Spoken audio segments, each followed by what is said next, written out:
नमस्ते बाल दोस्तों, कक्षा 5 हिंदी घरे सीखिए प्रवृत्ति 12 हम हिंदी में देखेंगे।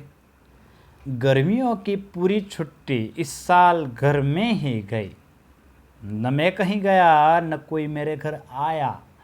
इस छुट्टी के दरमियान मैंने कुछ कहानियाँ पढ़ी। दोस्तों, कहानियाँ पढ़ना सुनना आपको बहुत पसंद है, इसीलिए मैं आज आपको एक नई कहानी सुनाता हूँ। आज मैं आपको एक कहानी कहूँगा जो मैंने एक पुस्तक में पढ़ी थी। शायद ये कहानी आपने भी सुनी होगी, आपने पढ़ी भी है, मैं जानता हूँ। एक कछुआ था, तालाब के किनारे रहता था।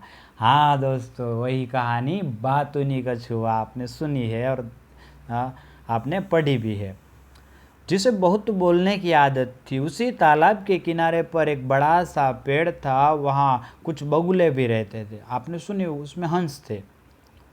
दो बगुले कछुए के अच्छे दोस्त बन गए थे। एक दिन की बात है, कछुए ने कहा, दोस्तों आप तो कितना ऊंचा उड़ते हैं, दूर देखते हैं, हमारी दुनिया वहाँ से कैसी दिखती है? बगुले ने कहा, बहुत सुंदर दिखती है, और हमारा यह तालाब तो बहुत ही सुंदर दिखता है। कछुए ने कहा, आप मुझे भी ले चलो ना। बगुले ने कहा, अरे यार, तुम्हें पंख तो है नहीं, तुम कैसे उड़ पाओगे?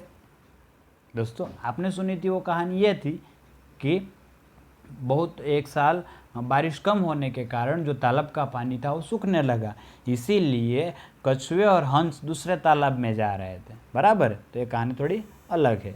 आइए आगे सुनते हैं। अब तो हर दिन कछुए आकाश में कैसे उड़ा जाए वो सोचता रहता। एक दिन बगुले ने कहा, चलो दोस्त, आज हमने एक तरीका निकाला है। तरीका बिल्कुल वही पुरानी कहानी जैसा है। हम एक मजबूत टहनी लेकर आए हैं, तुम बीच में से मुंह के द्वारा पकड़ लो टहनी, पेड़ की डाली। हम दोनों सिरे को पकड़ के उड़ेंगे और तुमको सैर कराएंगे, पर हाँ, कुछ बोलना नहीं, वरना सीधे ही नीचे गिरोगे। कछुआ तो खुश हो गया। उन्होंने तो टहनी को बराबर पकड़ा। दोनों बगुले ने दोनों सिरे पकड़े और सब उड़े।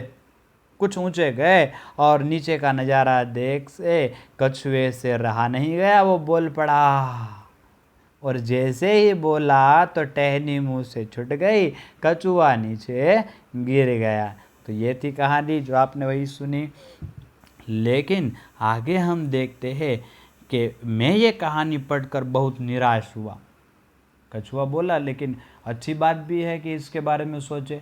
अगर ये कछुआ कुछ बोले नहीं या तो कोई और हम उसका उपाय करें कि कछुआ भी बच जाए। तो यहाँ पे लिखा है कि मैं ये कहानी पढ़कर बहुत निराश हुआ, सोचता ही रहा कि क्या किया जाए। फिर मैंने एक चित्र बनाया। आप ये चित्र देखकर बताएं, अब कछुआ नीचे गिरेगा तो क्या उसे चोट लगेगी?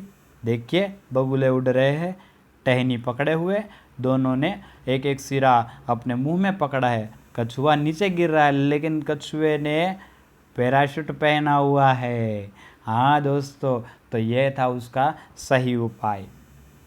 जैसे उसने पैराशूट पहना है, सीधा गिरकर तालाब में गिरेगा, इसलिए उसे कुछ होगा नहीं। तो यहाँ पे कहानी है कि प्रश्न दिए हैं, आपको चित्र में कितने बगुले दिखते हैं? चित्र में, ऊपर के चित्र में उड़ रहे हैं वो 2 और तालाब के किनारे खड़े हैं 2, मतलब 4। कछुआ कहाँ गिरेगा? कछुआ तालाब में गिरेगा। तालाब के किनारे कितने पेड़ हैं? देख लो, तालाब के किनारे 1 और ये 2 पेड़ है।